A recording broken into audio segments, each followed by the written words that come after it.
一来到海洋空间，随着光线色彩变化的亲像行入海底世界同款。其实这款的变化嘛是希望让生物的色地更较深。该空间今年2月正式伫安平设厂以后，就提供民众免费参观。业者以珊瑚、番石起家，有过水的小丑鱼、冒新奇海马等等，拢吸引民众眼光。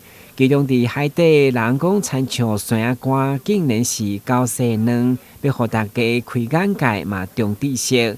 你讲到开眼界，原本海底的种类就是这甲算袂清，包括网络嵌甲、外形亲像荷包蛋的海底才嘛有，以及各种毋是单纯透明，是本身就有色彩。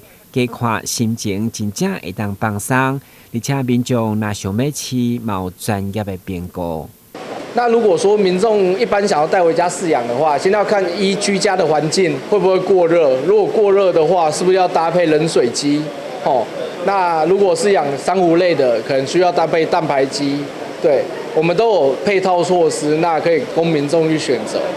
海洋空间对于开放参观以后，每一天拢至少8到10位，已经超过原本的预期。特别是小朋友，更是看甲入迷。我们今天有看到各式各样的鱼，还有水母，还有海马，然后觉得很特别，然后很想要再次来到这里再看鱼。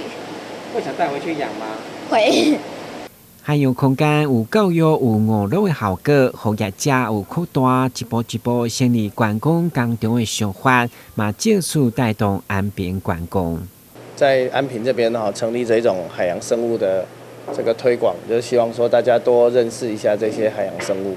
它不单单是在海洋馆可以看，其实是可以带进一般家庭里面的。然后也是希望促进地方的观光啦。有机会都可以来看看，我们这里是全免费的。